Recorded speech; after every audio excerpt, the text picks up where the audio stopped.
Olá, pessoal, tudo bem? Estamos aqui para mais um PharmaCast. Eu sou a professora Leide, do curso de farmácia da FAG. Hoje estamos recebendo o farmacêutico bioquímico, Dr. Luciano Saidsvinsky. É isso, tá certo? É o Savitsky. Isso mesmo. Savitsky. É difícil esse sobrenome. Eu devia ter abreviado, mas Não passou tem aí. problema. Que é farmacêutico bioquímico Laboratório DAS, então conhecido Laboratório Álvaro daqui de Cascavel. É um prazer receber você, O Luciano. prazer é meu. Queria agradecer a professora Leide pelo convite, a Mábila, a Maria Clara e a Mirella. Agradeço muito pelo... Espero contribuir, né, com vocês aí no que for possível. Com certeza contribuirá. Então, aqui comigo estão a Maria Clara, Mábila e Mirella, são alunos do terceiro período aqui do curso de farmácia da FAG, então, segundo ano, né? E, então, recebemos o Dr. Luciano nessa tarde, então, para falar um pouquinho a respeito do laboratório de análises clínicas, né? Essa parte aí tão importante de atuação do farmacêutico. Então, só para o pessoal te conhecer, Luciano, né? Então, o Dr. Luciano já trabalha há 30 anos em laboratório, né, de análises clínicas, sendo que no Laboratório Álvaro está como responsável técnico desde 2014, né? É farmacêutico bioquímico formado pela UniOeste e tem especialização aí em análises clínicas e MBA em gestão e projetos. Que legal, Luciana, é um prazer receber você, realmente agradeço novamente a tua presença, eu sei, né, de todo o teu comprometimento com o teu trabalho, né, e sei que provavelmente para você estar aqui hoje, você deixou muita coisa lá, né? Um pouquinho. Então, realmente, né, eu tenho que agradecer muito. A gente já se conhece há algum tempo, né, e realmente o teu trabalho, né, hoje lá como responsável técnico, como gestor, diríamos assim, né, de toda uma equipe, ele faz toda a diferença hoje em relação à qualidade, né, então em relação a tudo que, né, a gente tem aí de bom relacionado aos laboratórios de análises clínicas. Agradeço. Muito obrigado. Imagina. Então tá, vamos lá, vamos começar, Maria? Primeiro, eu quero agradecer por ter aceitado o convite e tudo mais. E para começar, eu queria perguntar se você poderia contar um pouco sobre a sua formação até chegar ao cargo de responsável do laboratório. Tá, é uma história bem comprida, como a professora Leide comentou, eu estou há 30 anos já no laboratório, né? E eu entrei como técnico, né, de base ali no cargo mais simples, como auxiliar. E em 99 a gente teve o primeiro vestibular de farmácia na UniOeste. Fiz vestibular, passei, me formei. Foi um período bastante difícil, porque foram 6 anos ali trabalhando no laboratório e estudando à noite, período integral, né, a faculdade. Mas, assim, foi muito gratificante porque me deu muita base. Então, muita coisa que eu via, eu já associava. Então, não era uma coisa tão abstrata, né? Desde então, dentro do laboratório, eu fui galgando algumas posições e desde 2014 eu estou responsável técnico da unidade que a gente tem aqui em Cascavel, ali no Alto Alegre, né? E desde então eu tenho participado ali estou, né, como coordenador. Hoje, com uma função adicional, né, coordenador regional, então eu também apoio as pessoas do laboratório São Camilo, em Maringá, Novo Hamburgo, no Rio Grande do Sul, e em Rio Grande, também no Rio Grande do Sul. Então, são várias unidades, diríamos assim, né? Várias unidades. Hoje, aqui no laboratório, a gente atende cerca de 90% do nosso volume do mercado de apoio, né, laboratórios de referência, em torno aí de 1.300.000, 1.400.000 testes por mês que são realizados ali. E é interessante essa tua fala inicial, né, Luciano? Porque realmente, quando a gente, né, tem a vida profissional, né, junto aí com a vida, né, o estudo, né, a vida teórica junto com a vida prática, realmente, né, você aprende certas coisas a ver realmente ali na prática, né? A minha vivência, eu posso dizer que a gente precisaria de um outro, de um outro podcast para a gente colocar, porque é bastante rico e bastante heterogêneo, né? Então, eu peguei várias fases do laboratório, vários setores, então isso acaba agregando bastante experiência, né, no nosso dia a dia. Mudanças, né, também que vem Muitas acontecendo aí com o mudanças, né? decorrer, né, do Deixou de tempo. ser uma empresa familiar para ser uma empresa corporativa, com uma empresa que já tem mais de 50 marcas, né? Cerca de 900 unidades. Hoje é uma rede, participa da Rede Américas, onde a gente tem a DASA de diagnóstico e a Rede Amil, com a parte de hospitais. Então, é uma empresa que chama muita atenção em relação ao tamanho, né? E aos recursos que a gente acaba tendo disponíveis ali para a gente poder exercer o nosso trabalho. Exatamente. Vamos lá? Bem, Na prática, o que é que um farmacêutico bioquímico faz numa farmácia clínica?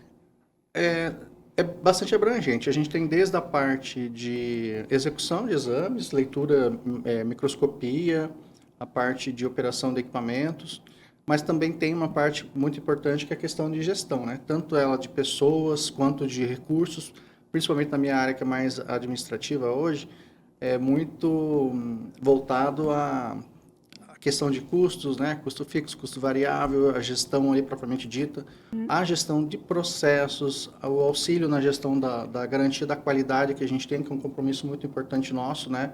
Ter credibilidade nos exames. Então, o farmacêutico está envolvido em todos esses nuances ali que a gente tem internamente dentro do laboratório, né? Seja na parte de execução mesmo, mão na massa, que a gente brinca na rotina, seja na parte ali da gestão administrativa, dessa parte da qualidade, que é todo um arcabouço que a gente tem por trás e muitas vezes a gente não fica sabendo. Mas aqui na nossa unidade ele é bastante importante e bastante, como é que eu vou dizer? É uma estrutura, um pilar que a gente tem dentro da companhia, ter essa credibilidade, né, e ter essa responsabilidade com o resultado que a gente libera. A gente, quando fala em laboratório de análises clínicas, né, a gente precisa, e eu sempre tento falar isso, né, porque aqui na FAG eu ministro algumas disciplinas da área de análises clínicas, né, e uma das coisas que a gente, né, eu tento conversar com os alunos, né, e colocar isso é que, assim, a questão do diagnóstico, seja ele bom ou ruim, quem vai, né, ajudar, diríamos assim, né, quem vai dar é o laboratório, claro, o médico vai interpretar e tudo mais, mas se o farmacêutico, né, se o analista clínico, ele não estiver lá, se ele não tiver comprometimento com o exame que ele está realizando, né, Luciano? É muito grave, porque a gente pode influir, e isso até é uma das... o que move a gente, é uma das ações importantes que a gente tem, que a gente pode mudar a vida das pessoas. Só que o laboratório em si, ele exige muita responsabilidade, porque a gente pode mudar tanto positivamente quanto negativamente. Então, a gente tem que estar sempre atento para entregar o melhor resultado possível para a conduta, né? Para o médico também tomar a melhor conduta possível ali frente ao paciente que ele está atendendo. Uma outra coisa que eu gosto sempre de colocar, né, é assim, quando a gente está trabalhando com o material biológico, a gente está trabalhando com uma parte do paciente, né? E aí, toda essa importância, porque muitas vezes, né, a gente acaba vendo que alguns profissionais, eles não dão a devida importância, né? E aí que cai, né? Então, assim, acho que assim, independente de qualquer coisa, e se fosse, né, um parente teu filho, teu pai, como você gostaria que tratasse essa amostra? Né? Isso é muito grave e muito importante dentro da companhia. A gente tem, inclusive, núcleo de segurança do paciente, onde a gente... Porque, assim, ó, laboratório, eventualmente, acontece um problema ou outro. Só não erra quem não faz. Então, assim, a gente está muito atento sempre para tentar minimizar ao máximo o número de erros. E quando eles acontecem, a gente também acompanha. Então, a gente tem o núcleo de segurança do paciente que faz com que a gente possa acompanhar tudo ou quais barreiras a gente pode inserir para que esse erro não se repita. Então, a gente é um aprendizado contínuo, né? Isso eu acho que é extremamente importante. E volto a falar, eu acho que talvez hoje vai ser a gente vai falar várias vezes da palavra qualidade, preocupação com o paciente, né, em relação à parte analítica em si, seja pré-analítica. As pessoas estão cada vez se tornando mais exigentes, né? E como consequência buscando laboratórios com mais qualidade, né? E não só laboratórios, serviços com mais qualidade, né? Então, quanto mais você focar nisso, né? E você gastar por um lado, né? Nisso você acaba ganhando por outro lado, né? Realmente em adesão, em pessoas que vão buscar, né? Acho que isso é bem importante. Ábila? Então, Luciano, quais são os principais exames sob responsabilidade do farmacêutico bioquímico? Dentro do laboratório que eu atuo hoje, né, a gente tem cerca de 300 a 350 testes ali que nós fazemos localmente e mais de 2 a 3 mil testes que são feitos dentro da corporação que em outros locais, né? O farmacêutico está presente em todas as etapas. Como eu comentei, está desde a parte de análise quanto da parte ali administrativa. E isso envolve também alguns fatores como controle de qualidade, né? A gente não pode executar nada, não libera nada sem ter os controles de qualidade ali, 2, 3 níveis, às vezes até sendo passado em frequência determinada, pelo volume. Como eu falei, a gente produz mais ou menos 1.300.000, 1.400.000 testes por mês, então a velocidade da execução ela acaba sendo bastante rápida, então a gente tem que estar sempre atento. Então, em algumas situações, a gente até passa controle mais de 2, 3 vezes por dia. E, assim, só detalhando melhor, se a gente tem uma intercorrência com um controle, a gente pega e faz algumas análises anteriores para ver se houve alguma falha anterior à liberação do próximo. Então, a gente tem um controle, aí a gente passa no outro horário outro controle.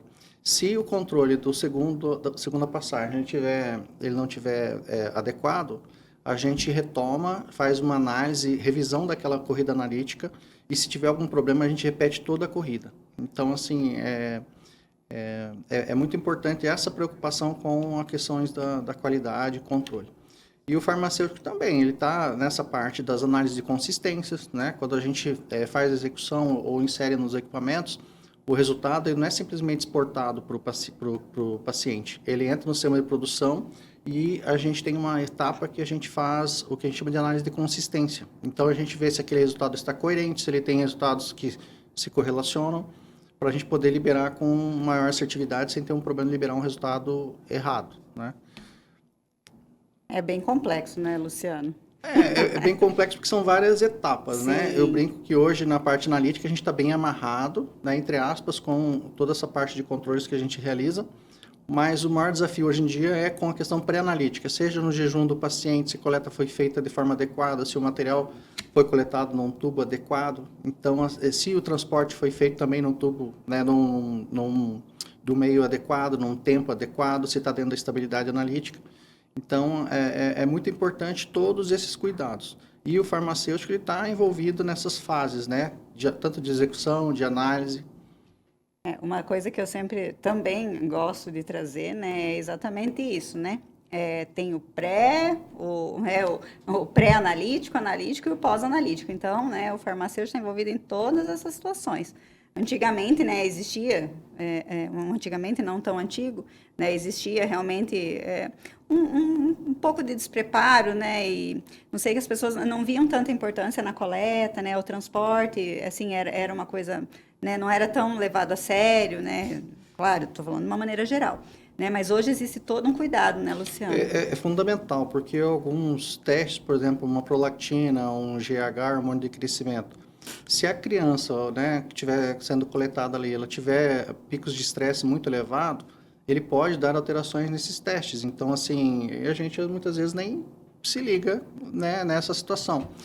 Também se a hemólise, né, se a gente está com uma lipemia excessiva, se ela está ictérica. Então, assim, são fatores que a gente analisa lá no momento que a gente recebe o material para ver se aquela parte pré-analítica foi bem executada. Até a sequência da coleta de tubos ela é importante, né? Algumas sequências podem influenciar a realização ou o resultado de alguns dos exames que a gente analisa, por exemplo, cálcio de bioquímica. Então, são N situações que a gente tem ali dentro que podem causar uma perda, né, daquela assertividade que a gente procura. Luciano, só para a gente tentar exemplificar, tanto para as alunas que estão aqui, né, as acadêmicas que estão aqui, quanto também para os nossos alunos, né, e para pessoas que têm um pouco menos de conhecimento no laboratório de análises clínicas. Então, hoje, aqui em Cascavel, vocês realizam, de modo bem simples mesmo, urinálise, né? Quais são os exames que hematologia, urinálise, microbiologia, a automação que a gente divide em marcadores tumorais, marcadores de hepatite, parte de fertilidade, anemia, né, que são alguns hormônios também. A gente tem uma parte de telehistogenética, onde a gente analisa algumas imagens que são importadas, né, com a montagem do cariótipo. A micro, a parasito, urinálise. Acho que a hemato eu já comentei, né, da hemato. Além da bioquímica, né, que é o carro-chefe também. Marcadores, né, bioquímicos. E tem uma parte que é automatizada e outra parte que ainda manual, sim, né? eu acho que 90% automatizado. O manual está mais restrito ali a parte da parasito. A micro a gente conseguiu, através de automação, tirar bastante parte da questão manual, mas a parasitologia acho que é um dos... alguns testes testes rápidos também, que a gente monta alguns mapas, né, onde a gente tem que fazer a transcrição do resultado, digitado o resultado, Normalmente, todos os outros testes eles já são cadastrados previamente, então a gente insere nos equipamentos e a gente não precisa mais, não é cadastrado. Então, ele já vem automático pelo código de barras para o nosso sistema e desde então ali a gente não toca mais, né, em relação à digitação de nada. A gente faz daí essa análise de consistência que eu tinha comentado anteriormente e daí faz a exportação pro laudo em si, né, a ser emitido. E você falou que é 1.300.000? 1.300.000 mais ou menos a gente faz por mês. Seria bem difícil para fazer se não fosse automatizado, né, Luciano? Toda parte automatizada. Por exemplo, uma hemoglobina glicada ela é feita em 60 segundos, um hemograma também. É feito no sentido de realizar, não que ele vai ser liberado nesse tempo, porque uma coisa importante que a gente vê e é a questão da automação, aquela preocupação de substituir o profissional. A gente vê que isso não acontece. Por quê? Porque o profissional vai ficar mais concentrado em tratar aquilo que realmente importa e analisar de forma crítica o que ele está recebendo. Né? Então, quando a gente comenta da automação, sim, a gente faz todo um processo prévio, né, de controle de qualidade, faz a parte das manutenções dos equipamentos e a gente tem todos esses setores que a gente comentou, né? E manual mesmo, eu acho que só alguma coisa de espermograma e testes rápidos e parasito. O restante a gente está bem automatizado. Quem que é a próxima? Então, Luciana, como essa pré-análise ela é feita? Como o quê? A pré-análise do, tipo, como você falou da criança ter pico de estresse. Como é feita a certeza de que esse tipo de coisa não Assim, acontece? quando a pessoa chega numa unidade de atendimento, ela traz um pedido médico com os exames que o médico está solicitando. E existem, e o pessoal está treinado já em algumas instruções de coleta. Então, muitas vezes, no dia a dia não, mas se surge alguma coisa um pouco diferente, o pessoal acessa no sistema e o sistema ele fala, olha, a coleta tal tem que ser feita da seguinte forma, coletar 2 tubos, alguns exigem uma coleta, um congelamento rápido, né, algumas vitaminas, por exemplo, vitamina C, entre outros. Então, isso normalmente é uma informação que está de acesso da pessoa da unidade. A nossa obrigação no NTO, que é o local de produção dos exames, é a gente manter a qualidade desse processo, recebendo esse material dentro de um prazo e mantendo ali a cadeia de frio, se for o caso, se for um material congelado, né? Cuidando dessa parte de estocagem, se a gente não for realizar imediatamente. E a nossa garantia é essa. Por isso que na ponta a gente depende muito da conscientização também, e isso é uma constante de treinamentos com o pessoal de coleta, para evitar. E não é nem só uma questão da gente, né, como eu comentei lá do caso do GH, da prolactina da criança, é uma questão, às vezes, de erros de meta 1, que a gente fala, que é a troca de nome do paciente. Então, isso é muito sério. E se a gente for analisar, é muito crítico, porque é o básico, né? Então, assim, a gente tem que casar todos esses cuidados através de processos e monitorá-los, né? Para que a gente consiga sempre estar ali atento e não tenha essas ocorrências do laboratório. Quais são os principais desafios na área das análises clínicas, você diria? Os desafios hoje eu diria que seria conciliar a parte de custos, porque o segmento em si ele é muito custoso, né? A gente tem alguns exemplos, por exemplo, de uma probe, de uma sonda, 3, 4 mil reais. Né? São todos reagentes muito caros. E tem essa questão de gestão dos custos. Outra dificuldade que a gente enxerga dentro de um laboratório é a parte de gestão de pessoas. Você engajar a tua equipe, você trazer para eles junto com vocês ali para que a gente atinja os objetivos e fazer a mediação, né, dos conflitos. Muitas vezes a gente tem que servir como mediador, a gente tem que atuar numa liderança agregativa, onde a gente traga a equipe ali junto, né? Então, para isso, a gente até, dentro da companhia, a gente tem alguns treinamentos e tal, e tem até o que a gente chama de conversas difíceis. São aquelas situações onde a gente tem que chegar numa determinada situação que tem necessidade e conversar, falar assim, olha, esse comportamento, né, não é uma ocorrência. A gente sempre tem que tratar o comportamento. Esse comportamento a gente tem que melhorar, tal. Então, assim, muitas vezes a gente não está aberto, ou a gente não quer entrar nesse tipo de conflito com com o colega, seja um colaborador, né, ou um par que a gente tem que estar trabalhando com a gente ali, mas muitas vezes é necessário. Então, isso é bastante difícil. A parte analítica em si, a parte da técnica, muitas vezes a gente tira de letra. Agora, o mais desafiador, ultimamente, tem sido a parte de pessoas. Mexer com pessoas cada vez está se tornando mais difícil, né? Ah. Eu queria até fazer um comentário em cima, né, de uma situação que você falou, né, Luciano? Então, assim, realmente é um desafio bem grande, né? Eu não conheço muito, obviamente, da parte de gestão num laboratório de análises clínicas, mas conheço do que é exigido, pelo menos em partes, né? E a gente verifica que realmente o laboratório de análises clínicas ele é muito custoso, né? É muita documentação, né? A parte realmente de qualidade que você já bateu aí também é uma parte cara, né? Acho que independente de qual setor, né? Ela é muito cara mas é um pilar. Então, assim, eu entendo que análises clínicas ou você faz bem feito, tomando os cuidados que você tem que fazer, ou você não faz, porque você submete o teu paciente, o teu cliente a um risco desnecessário. Então, como você comentou, né, é custoso. Quando eu comento de um material de análise, é uma coisa simples, mas, por exemplo, os custos que a gente tem para a gente manter e liberar os resultados diariamente, vamos supor que a gente tem 300 testes, vamos diminuir para 300 testes. A gente tem ali 2 a 3 níveis de controle que nós temos que passar diariamente para a gente poder testar, que aquela glicose ela não é 80 nem 90, ela é 85, tem que ser 85. Você tem que ter certeza A daquele gente tem que ter resultado, certeza. né? Então, antes da rotina, a gente passa todos os controles para a gente verificar se a máquina não está descalibrada, porque é muito comum, né? Ela descalibrar, acontecer alguma intercorrência. Então, assim, esses custos com as validações também, que a gente, quando a gente recebe um teste novo, a gente tem que fazer uma validação bastante profunda. Os controles de qualidade internos que a gente tem que passar diariamente. Os controles de qualidade externos que a gente também tem que submeter a alguns laboratórios. A gente também tem unidades certificadoras do PALC, que é da SBPC, que também nos auxilia nesse processo de garantia da qualidade.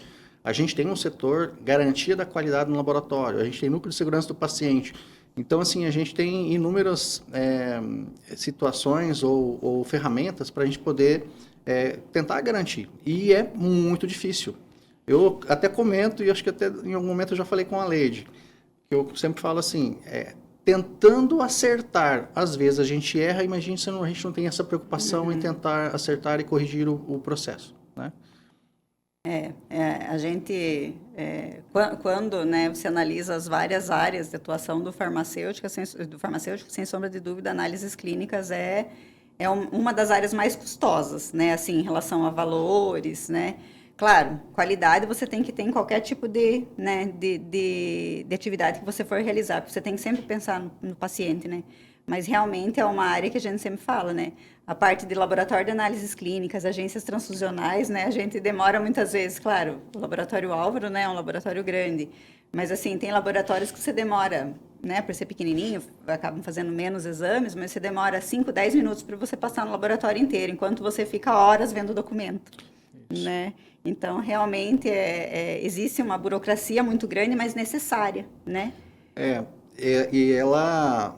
Eu diria que do trabalho do farmacêutico, mesmo que está ali em bancada, eu diria que uns 70% do tempo dele é gasto com... Não é fazendo, não é liberando. O exame, propriamente dito. Esse arcabouço, né? Os inter-equipamento que tem que fazer, as análises interobservadores, assim, é muita coisa que fica no paralelo ali que às vezes a gente não enxerga, mas que gera até um custo operacional bastante elevado. Né? E aí a gente vê também da importância, né, de que quem quer seguir essa área é uma área que exige bastante conhecimento também, né? É uma área que exige conhecimento porque o equipamento libera. Agora cabe a nós, né, farmacêuticos ou analistas, né, a gente verificar se aquilo ali está condizente, se não é uma coisa anômala, tipo um resultado errado por uma leitura errada. Então, assim, é uma função bastante importante que tem que ter essa base que a gente traz, muitas vezes, da universidade, daquele conhecimento, né? Porque, assim, a tendência no futuro, né, no médio prazo, aí, é a gente ter esses processos mais automatizados. Mas o crivo final, se aquilo ali é aquilo mesmo, vai caber, com certeza, ali vai demorar muito tempo para que isso seja automatizado por Sim, completo. exatamente. Voltando um pouco àquela questão de gestão de pessoas, você diria que, tipo, a convivência com os outros pode influenciar no diagnóstico final? Como assim a convivência? Tipo, se o lugar não tiver harmônico, se as pessoas não se entenderem bem, não conversarem, pode chegar a influenciar no diagnóstico do paciente? Pode sim. Inclusive, uma preocupação, a gente tem no laboratório não seria uma política, né? Até eu acho que dá para chamar uma política de cultura justa, onde a gente procura trazer situações onde houve um erro, que isso seja declarado. Porque, aconteceu um erro tal, foi liberado um determinado exame de tal forma. A gente não pode ter uma cultura punitiva, a gente tem uma cultura de entender, buscar as causas raízes que a gente tem naquele por que ocorreu. E como você comentou, né? Se o clima interno influencia.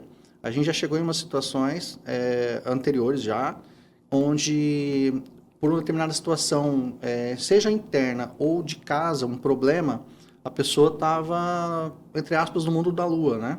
E acaba que em algumas situações isso é evidente. E ele se transmite ali numa causa. Às vezes a gente tem uma retificação, por exemplo, uma situação da pessoa que se distraiu porque estava com um problema em casa, ou, né? Também talvez um problema interno com um colega.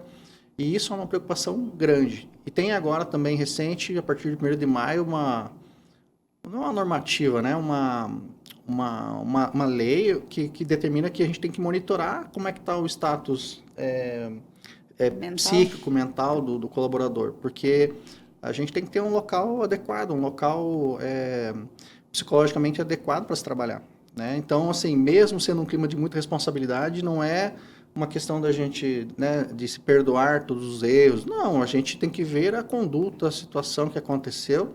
Se for uma questão de treinamento, a gente tem que promover os treinamentos. A nossa obrigação é fazer o nosso colaborador evoluir em relação aos treinamentos ou aquilo que ele tem que conhecer para poder entregar o melhor resultado. Mas, como você comentou, né, essa questão da harmonia, do relacionamento interno é muito importante, porque também vem na questão da gente ter um ambiente colaborativo para trabalhar, né? Onde nem todos pensem só para si, mas pensem em conjunto. Isso é muito importante. E assim, né, eu também tentando corroborar aí na tua fala, né, realmente é muito difícil, né, você garantir qualidade, considerando que o indivíduo não está feliz, que ele não está bem, né, porque muitas vezes, como você falou, está no mundo da lua, entre aspas, né, então assim, ele acaba não conseguindo prestar atenção, né, naquilo que ele tá fazendo, e precisa, exige, né. Precisa, exige e é muito importante, porque mesmo a liderança, a gente sempre é cobrado para engajar, para, né, para motivar, mas mesmo a liderança a gente tem oscilações, né? Não é todo dia que a gente está 100% adequado, né? Seja com algum problema em casa ou algum problema familiar, alguma doença na família, alguma coisa. Mas assim, como líder, estou falando aí da parte da liderança, né? Não só da situação farmacêutica, é importante a gente conseguir fazer esse meio de campo para promover esse ambiente mais favorável, né? Com certeza. A gestão de um laboratório é de uma grande responsabilidade. Como que você consegue conciliar o papel de líder com o papel técnico? Como eu comentei, o papel técnico muitas vezes é ali ajudar e auxiliar a equipe, né? No controle dos processos, deixar todas as nossas operações amarradas no sentido de estarem dentro do que é o descritivo, dentro do que é importante ser feito, da adequada execução daquele procedimento. Só que o maior desafio é a questão de gestão dessas pessoas, de fazer com que as pessoas se mantenham motivadas, né, engajadas ali, cientes da responsabilidade. Felizmente, assim, eu tenho uma equipe muito boa no laboratório, pessoas assim de muito tempo de casa e ajuda, porque assim, os outros também são todos importantes, mas assim, a gente tem alguns pilares onde a gente consegue ter um apoio também, né?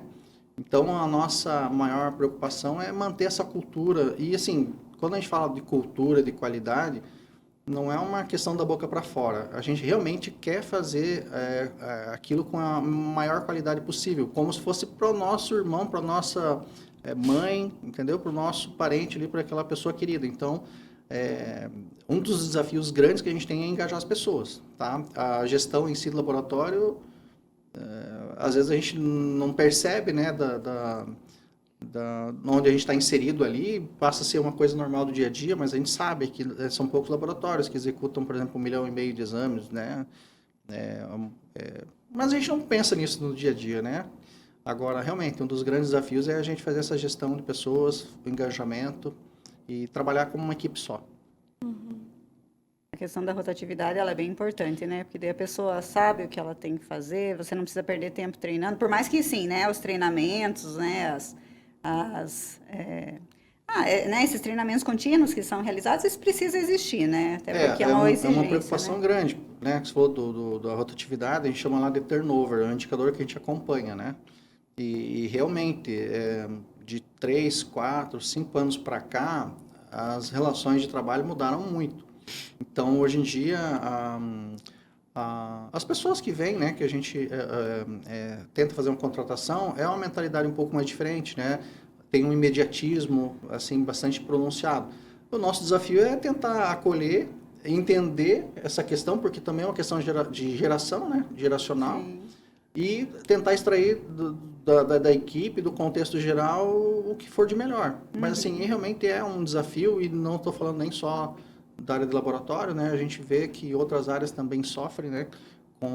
Com a escassez, não diria nem do interesse, mas essa questão geracional que a gente observa, né? Que tem uma lacuna, não sei até, né, conjecturando aqui o quanto que a pandemia alterou isso também, Sim. né? Porque foi um período que a gente passou ali muito atípico, mas realmente é um desafio da gente conseguir fazer essa conciliação e fazer a equipe trabalhar com tônus, né? Trabalhar com vontade. Com vontade. Agora, partindo para um outro lado, como você vê os avanços tecnológicos afetando o ambiente clínico, as análises? A tecnologia, eu acho que ela vem para agregar. Eu acho que ainda vai ser um médio prazo para a gente ter uma automação muito elevada.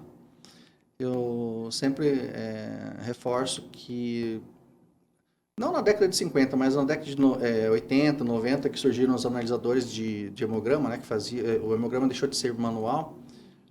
Na época, a gente escutava, isso vai acabar com o profissional médico, né, o farmacêutico, médico, patologista, né, que seja.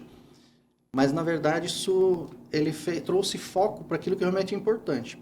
Porque no nosso laboratório, por exemplo, o hemograma, que é o exame mais básico, digamos assim, que dificilmente você vai numa consulta e você não sai com pelo menos um hemograma para ver como é que está a base, né? Ele é feito, como eu comentei lá, em 60 segundos, o aparelho libera lá 22 parâmetros. Só que, em algumas situações, aquilo que o aparelho está liberando não é aquilo exatamente. Por quê? Porque ele analisa algumas células por tamanho e complexidade que podem estar de tamanho diferente ou estar com uma composição diferente e faz com que ele indique que é uma célula quando na verdade é outra. Só que o que aconteceria, por exemplo, se eu tivesse num laboratório que verificar 200 lâminas ali entre normais, alteradas e tal? Estaria um cansaço bastante grande para quem está analisando aquelas amostras, né? Quando que hoje, aqueles pacientes que têm flags todos normais, ele gera automaticamente para o sistema, o pessoal analisa e libera. Se tiver qualquer flag, tanto na área de plaquetas, leucócitos ou na parte ali, de hemácias, esse paciente ele gera um flag, que a gente chama, e a gente faz uma lâmina. E aí a gente confirma se aquela alteração que a máquina indicou é realmente aquilo. E essa parte, eu acho que a tecnologia, assim, por um período ainda não muito curto, não vai conseguir suprir. Como eu falei, vai precisar ter alguém especializado, alguém para fazer um crivo daquilo que está sendo entregue. Eu acho muito pouco provável que a gente vai ter uma substituição, por exemplo, de um profissional totalmente por inteligência artificial, né, que hoje em dia está praticamente forte, todos, né? os segmentos, né? Por quê? Porque a gente vai ter que ter esse crivo humano né, o jogo de cintura, verificar o contexto e que às vezes é uma coisa subjetiva que eu acho que ainda vai demorar muito para isso chegar para uma área de automação plena, né? Eu sempre brinco assim, né? Que na verdade quando nada contra, né? Que os donos de Fusca não, né? Porque eu tenho, meu pai tinha um Fusca, né? Então assim, a gente tem uma BMW e um Fusca. O que que é mais fácil, né? Você provavelmente dirigir, eu nunca dirigi uma BMW, nem o Fusca, mas eu acho que é mais fácil dirigir uma BMW, sem fazer propaganda, né? Mas, querendo ou não, se você tá numa BMW e você passa para um Fusca, a dificuldade é maior do que quando você está no Fusca e vai para a BMW. Então, assim, a gente tem que aprender, né, Luciano, fazer o básico, saber, entender, olhar, igual você falou do flag, né? Acho que para eles é uma coisa um pouco diferente, assim. O equipamento, ele... Como se fosse um aviso, né? O flag é assim, ó, tem alguma coisa errada, né?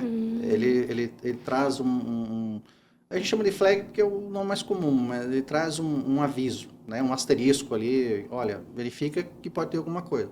Isso. E aí, né, o farmacêutico, ele precisa entender que ali tem um problema e ele precisa saber resolver esse problema, né, Luciano? Então, assim, ter o equipamento é excelente, mas se esse equipamento der um problema ali, ou melhor, digo, ele acusar que existe um problema na amostra, ou se ele der um problema, muitas vezes é no manual que você vai ter que, né, Você vai ter que aprender a identificar, porque, assim, infelizmente, hoje em dia, a gente está muito trabalhando de forma com um kit fechado do fornecedor. Antigamente a gente tinha manipulação, né? A gente preparava os reagentes que a gente iria usar. Então hoje a gente está como se fosse uma receita de bolo pronto ali que você chega, põe a caixinha ali, mexe e faz. Felizmente, eu tive a oportunidade de pegar essa etapa anterior ali, onde a gente tinha essa questão de trabalhar com os reagentes isolados. Então, o que facilita? Facilita que a gente, quando alguma coisa não está certa, a gente tem mais base para entender o que pode estar acontecendo. E, infelizmente, hoje em dia, quem pega só já essa questão pronta, vai ficar muito dependente, às vezes, de uma assessoria científica, vai ficar dependente de uma outra pessoa para poder auxiliar e ver o que está acontecendo. E, assim, gente, são coisas que acontecem, tá? Principalmente, né, como eu comentei, no laboratório que realiza ali 1 milhão e poucos mil testes por mês. Então, assim, aparelho quebra, o aparelho dá problema de resultado, o colaborador pode errar, né? Então, é uma série de situações que a gente tem ali. As manutenções a gente tem que fazer de forma adequada, né? Então, quando alguma coisa não está certa, o que a gente faz? A gente parte do básico e vai analisando cada caso, né? Repete o controle, verifica o calibrador como é que tá. Tá bem, não tá? O reagente está dentro da estabilidade? Ah, não, ele está dentro da estabilidade. E daí a gente parte para isso. Mas, assim, até a gente chegar num contexto onde a gente tenha essa base, ou uma inteligência artificial que seja para identificar isso, eu acho que ainda vai demorar bastante tempo. Eu também acredito que, claro, vai evoluir, está evoluindo, né? Vem evoluindo. Você, né, 30 anos, né, que você tem experiência, com certeza o que você via lá atrás, hoje você já não vê algumas coisas, mas teve outras que se mantiveram, né? Sim. A gente desenvolveu kits na época, então alguns kits nós fabricávamos, testes de ELISA, testes de imunofluorescência. Então, mas assim, hoje é praticamente impensável, a gente não tem mais, assim, condições, a legislação mudou, né? Então, a gente tem muitos processos de validação daquilo que a gente executa, mas a gente teria que ter até mais com o que a gente fabricava, né? Como que era os in-house que a gente chama, né? Mas isso trouxe o quê? Trouxe essa capacidade da gente identificar bem, assim, o que pode estar acontecendo, né? E não ficar tão dependente, às vezes, de uma assessoria científica para tratar, como eu comentei, né? Certeza. Eu diria que, por mais que, tipo, a tecnologia avance, você sempre vai precisar saber o básico, porque até a coisa mais complexa você não vai conseguir fazer. Eu diria que não é nem só o básico, a gente não consegue, hoje em dia, a quantidade de informações que a gente está submetido é muito grande, então eu acho que é praticamente impossível a gente absorver toda a informação que a gente tem ali, que é importante. Mas, assim, eu acho que, assim, o básico das matérias principais ali, gente, é importante a gente ter ali, dedicar um tempinho, sabe, se aprofundar, entender, porque o pessoal comenta, ah, mas a informação está na internet. Tá, mas primeiro, você tem que saber como procurar. Como é que você vai atuar num contexto se você não tem uma base ali para resgatar aquilo que é importante para tratar aquele problema, né? Bem, que conselho você daria assim para os estudantes que querem seguir na análises clínicas? Vai um pouco daquilo que eu comentei agora, da gente aproveitar o tempo. Não estou falando um conselho, ninguém me mandou falar isso, mas assim, eu vejo que, como eu comentei, na minha graduação eu já estava trabalhando no laboratório, então eu conseguia filtrar aquilo que tinha mais importância ou mais sentido para mim naquele momento e eu conseguia me aprofundar mais nisso. Então, o conselho que eu daria é aproveite os professores, aproveite os conselhos, aproveite aquilo que é cobrado de uma forma mais enfática, porque realmente é aquilo que vai precisar. E assim, gente, não vamos ter dó da gente. Muitas vezes a gente fala, mas eu queria descansar. Não, gente, vamos estudar, Lutar. vamos aproveitar esse tempo, vamos aproveitar o que o nosso pai, a nossa mãe, às vezes, né, não sei se alguém já trabalha, mas assim, vamos investir esse recurso que é pago na universidade em prol da gente. Porque isso daí, independente da empresa que você vai trabalhar, você vai carregar para você. Conhecimento não ocupa espaço. Conhecimento não ocupa espaço. Então, assim, e ninguém rouba de você. E aí, muitas vezes, até eu comento com algumas pessoas, falo assim, às vezes, se até a empresa não te valoriza, se desenvolva, estude, vá para frente, né? Busque melhorar, porque se às vezes a oportunidade não surge ali na empresa, né? Vai surgir em outra e você vai estar preparado. Sim. E ninguém tira. Então, assim, o conselho que eu daria é estude, aproveite. A gente, muitas vezes, na idade, né? A gente não tem aquela maturidade para entender depois que a gente entende. Então, quando a gente fala para aproveitar realmente, né? E fazer, aproveitar bem mesmo, estudar, se dedicar, é fundamental. Porque o saber não ocupa espaço e, assim, não vamos ter dó da gente. Tá? Porque isso aí depois você vai colher os frutos, independente. Eu estou aproveitando bastante, na verdade, porque análises clínicas é uma área que me interessa depois da minha formação. Então, eu estou gostando muito da conversa. Ah, que bom. Análises clínicas, infelizmente, né, Luciana, eu falo com tristeza, porque é a minha formação do coração, né? É a minha formação, que quando eu me formei como... eu fiz a habilitação em análises clínicas, né? Fiz farmácia com habilitação em análises clínicas, e sempre gostei muito dessa área, né?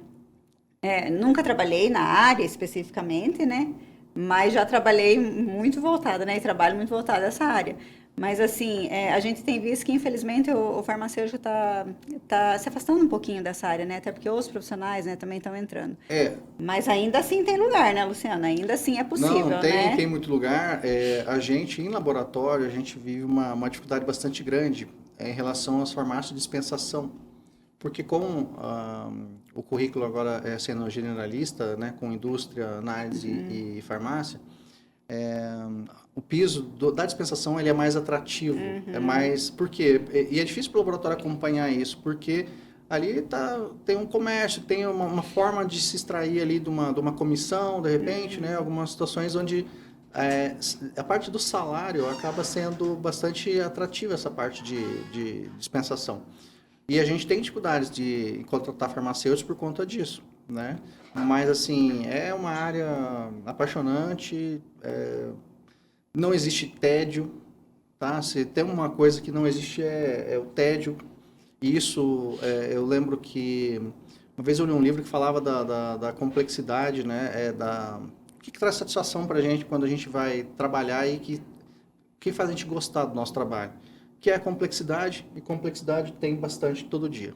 Sim. A sensação de esforço e recompensa, essa que eu comentei, que às vezes a gente não consegue acompanhar tanto, né? Sim. E propósito maior. Gente, propósito que a gente tem trabalhando como farmacêutico, seja em análises clínicas, né, seja dispensação, é mudar a vida das pessoas. Então, eu acho que realmente, assim, faz a diferença e traz satisfação. Com certeza. Por isso que quando acontece um erro, alguma coisa assim, é devastador, porque a gente trabalha tanto, tem toda aquela base ali para garantir a qualidade, e quando a gente tem algum escape, assim, é triste, é um drama, porque realmente E são coisas que aparecem, né? Então você executa tudo certinho, acontece um caos, dá um ruído, então isso para nós assim é péssimo, né? Ter que fazer uma retificação de laudo, olha, Mas acontece, né? acontece. É aquilo que eu falei. Preocupe-se com aquele que nunca retifica nada. Se executa, uma hora vai acontecer, gente. Os processos são falíveis, as pessoas, né, podem ter um erro humano. Então, acontece. Então, preocupe-se quando não acontece nada, porque aí sim vai ter algum problema. Isso aí, Luciano. Alguém quer fazer mais alguma pergunta? Eu acho que, tipo, o importante é você não desistir daquilo que você quer e tal. Se você quer seguir, se você, tipo, você faz alguma coisa errada, não deixar que isso te abale. Usar como aprendizado. Olha, um ponto muito importante. A gente já teve excelentes colaboradores que estavam se desempenhando assim um papel assim, muito bom, com responsabilidade, com preocupação, e que ficaram 6 meses e falaram, não consigo. Por quê? Porque a gente cria um peso para a gente, e eu entendo isso. A gente cria um peso, é aquela responsabilidade de não errar, não poder errar, não dar conta. Então, muito das queixas que eu recebo dos meus pares ali que conversam comigo é essa parte do pessoal que a gente brinca, né? Espanar, não aguentar a responsabilidade. Achar que não vai dar conta da rotina, né? Do que tem que ser feito. Então, assim, esse aspecto psicológico da gente encarar aquilo como um ônus do ofício que a gente escolheu, né? No caso de análises clínicas ali, a gente está preparado. Eu estou fazendo o meu melhor? Estou. Eu tenho, com o recurso que eu tenho, eu estou fazendo o que é possível de melhor? Estou. Então a gente tem que aprender. E se errar, gente, volta para trás uma etapa, vai lá, faz os 5 porquês, faz uma análise de anomalia ali do que aconteceu com aquele evento adverso, propõe as ações de barreira para a gente quebrar isso, né? E evitar que aconteça de novo. E bola para frente. A gente não pode deixar que isso abale a gente e de repente até desistir de uma profissão tão bacana, né? Por conta dessa carga que acaba sendo excessiva. Isso aí. Muito obrigada, Luciano. Né? Realmente, se a gente for, você mesmo falou, né, no início, se fosse para a gente falar da tua história, da vivência e de tudo que existe dentro de um laboratório de análises clínicas, com certeza um videocast só não seria suficiente, né? Eu acho que não. E tem muitas histórias engraçadas também, né? Que uma hora a gente pode até marcar um outro encontro aí para Vamos conversar. marcar, com certeza. Agradeço novamente. Eu que agradeço todos vocês aí, a Mábila, a Maria Clara, a Mirella e a professora Leide pelo convite. Imagina, foi um prazer receber você aqui. Meninas, muito obrigada. Foi um prazer também, né, poder compartilhar aí, conversar um pouquinho a respeito dessa área que, como eu falei, para mim realmente é uma das minhas áreas do coração, E se não passou for a rápido, né? principal. E passou E rápido. sempre passa rápido. Verdade. Muito obrigada, boa tarde, gente. Obrigado. Finalizamos Obrigada. aqui mais um PharmaCast. Tudo de bom. Um abraço.